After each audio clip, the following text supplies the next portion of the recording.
여러분의 집착은 질병이 아니라 재능입니다. 누군가 손가락질하고 폄하했던 집착이 바로 여러분의 재능이 될 수 있다는 겁니다.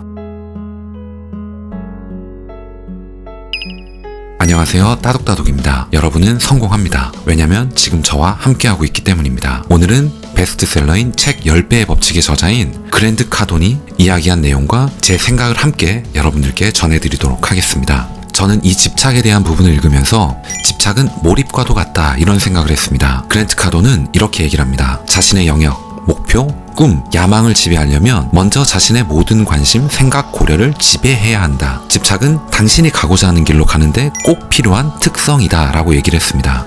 여러분이 만약에 목표를 10배 더 높게 마치 실현 불가능할 것 같은 그런 목표를 정했다고 할지라도 이거를 현실로 창조해내기 위해서는 끝까지 성공을 이루고야 말겠다는 집착이 있어야 됩니다. 모든 행동을 끝내야만 한다는 거죠. 근데도 안타깝게도 대부분의 사람이 아무 행동도 하지 않거나 지레 포기합니다. 인류의 절대 다수가 그럭저럭 이렇게 순응하면서 살아간다라는 것이죠. 보통 수준에서 생각하고 행동합니다. 여러분들이 만약에 장기적이고 긍정적인 10배의 인생 창조를 여러분들의 사명으로 삼는 사람이라면 누구나 매일 매순간 모든 결정, 모든 행동에 이러한 수준의 집착으로 접근을 해야만 한다는 것이죠.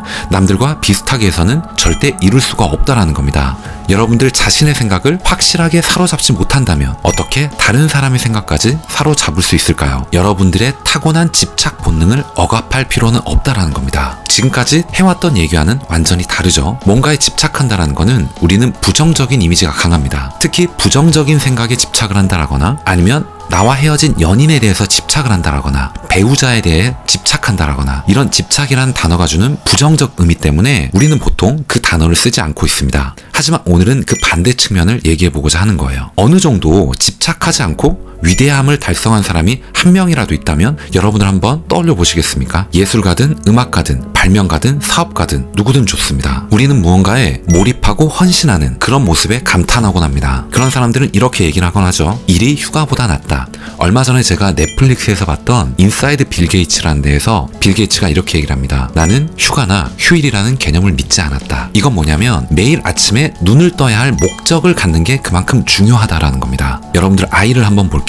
타고난 집착을 보여주는 놀라운 본보기이자 좋은 사례입니다. 아이들은 어떤 일이 자신의 관심을 끌면 즉각적으로 집착합니다. 옆에 무엇이 있건 간에 신경 쓰지 못하고 온전히 그것만 바라봅니다. 어떤 일이든 배우고 따라하고 그 일에서 뭔가를 찾아내고 그 일을 놀이로 만들고 모든 에너지를 쏟습니다. 자신이 좋아하는 것, 여기에 완전히 사로잡혀 있는 거죠. 이거를 몰입이라고 하는 겁니다. 누군가는 이걸 집착이라고 얘기하겠지만 우리는 몰입이라고 얘기를 하자라는 겁니다. 이런 점에서는 집착과 몰입, 이것이 인간의 자연스러운 본능임을 이해를 해야 됩니다. 사회는 아이들한테 목표에 집착하는 태도, 이런 것들이 자연스럽다거나 아주 좋다는 그런 인식을 가르쳐 주지가 않아요. 뭔가에 강렬하게 끌린다거나 호기심을 느낀다거나 뭔가에 미칠 정도로 몰입하는 이런 집념, 이런 것들에 대해서는 다소 문제가 있거나 부자연스러운 태도라고 생각하기 시작합니다. 그래서 결국 강한 집념을 드러내고 엄청난 행동량을 발휘하다가도 주변 사람들의 기대에 부응하기 위해서, 주변 사람들의 질타를 받지 않기 위해서 보통 수준의 생각과 행동으로 뒷걸음질 치게 된다는 겁니다. 굉장히 안타까운 부분이죠. 우리가 오히려 목표를 이루고야 말겠다라는 이런 불같은 갈망,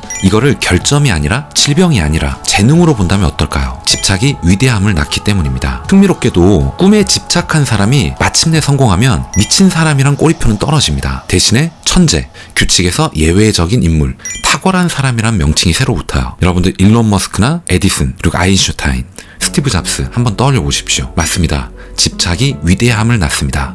다시 한번 말씀드릴게요. 집착이 위대함을 낳을 수 있는 겁니다. 어떤 한 무리의 사람들이 그 일에 집착하지 않았다면 우리가 지금 우주에 갈 수 있었을까요? 우리가 지금 초음속 비행기를 탈 수 있었을까요? 우리는 이 부분을 명심해야 됩니다. 목표를 낮게 세우면 저항, 경쟁, 급변하는 상황을 헤쳐나가는데 필요한 에너지나 행동력을 발휘할 수 없다는 겁니다. 위대함에 집착하는 사람이 없었다면 세상에서 위대함은 결코 일어날 수 없었다라는 거죠. 지금 여기서 4가지 정도의 질문을 한번 던져보는 건 어떨까요? 집착 덕분에 위대한 성과를 이룬 사람의 3명 이름을 한번 적어보는 겁니다. 그리고 여러분들이 지금 당장 다시 집착해야 할 좋은 일은 뭐가 있을까요? 독서가 됐건 글쓰기가 됐건 강의 활동이 됐건 컨텐츠를 만드는 활동이 됐건 어떤 것이든 좋습니다. 그럼 왜 집착하지 않는 것보다 하는 것이 더 나을까요? 마지막 질문은 어떤 목표가 여러분들을 집착하게 만드는가? 여기까지 생각을 한번 해보신다면 여러분들의 삶이 180도 바뀔 수 있을 거라고 확신합니다. 오늘 이야기를 들어보시고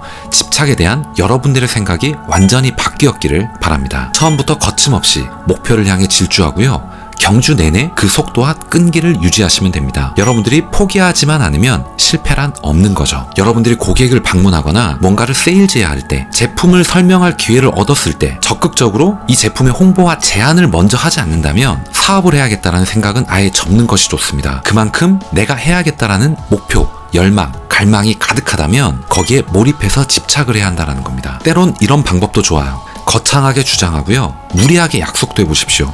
그리고 극단적으로 장담도 한번 해보십시오. 이게 한 끗 차이인데 잘못 얘기하면 거짓말, 사기치는 게 되지만 달리 보면 엄청난 자신감으로 다가올 수 있다는 겁니다. 이거는 확신과 믿음을 주는 거예요. 그리고 여러분들에게 강제적으로 성과를 10배 더 높게 내놓아야 하는 상황이 놓이게 된 겁니다. 환경 세팅이 된 거죠. 여러분들이 뭔가를 해야겠다라고 마음을 먹고 거기에서 문제에 부닥쳤다면 여러분들이 발전하고 있고 올바른 방향으로 가고 있다는 신호입니다. 이러한 어려움들을 통해서 여러분들은 계속 해법을 찾거나 스스로 해법을 만들게 될 거예요. 성공한 사람 그리고 못한 사람의 가장 큰 차이점 하나는 성공한 사람은 문제를 찾아서 해결합니다. 성공하지 못한 사람은 문제를 회피하고 피하려고 한다는 겁니다. 오히려 여러분들이 뭔가 사업을 하고 있거나 업을 하고 있다면 그 시장의 지배자가 될 때까지 확장해야 합니다. 10배의 법칙을 기억하셔야 한다는 거죠. 여러분들의 영역을 지배하고 엄청난 행동량으로 사람들의 관심을 사로잡아야 합니다. 목표를 가지고 확장해야 합니다. 새로운 문제를 일으키고 고객과 더 많이 만나고 영향력을 강화하고 인간관계를 넓히시고요. 눈에 더 많이 노출되기 위해 노력하셔야 됩니다. 때로는 적당히 해, 너무 과한 거 아니야? 라는 이야기를 들을 정도로 여러분들의 컨텐츠를 많이 만드십시오. 레퍼런스 경력을 많이 쌓으셔야 됩니다. 여러분들의 이름이 업계의 대명사가 될 때까지 계속 확장하시라는 겁니다. 오늘은 책 10배의 법칙을 통해서 그랜트 카돈이 이야기하고자 하는 집착이란 무엇인가, 몰입이란 무엇인가, 우리가 한 끗 차이지만 굉장히 다른 의미를 부여할 수 있다. 이런 얘기를 나눠봤습니다. 10배의 목표, 극단적 자신감을 통해서 상대방에게 확신을 주고 여러분들이 그 영역의 지배자가 될 때까지 자신감 있게 확장해 나가라. 이런 얘기도 나눠봤습니다. 오늘 이야기를 들어보시고 여러분들에게 조금이라도 도움이 되셨다면 좋아요 그리고 구독 꼭 부탁드리겠습니다. 그리고 여러분들의 생각과 의견을 댓글로 자유롭게 남겨주셔도 좋을 것 같습니다. 다음 시간에 더 좋은 내용, 더 좋은 컨텐츠를 가지고 인사드리도록 하겠습니다. 감사합니다.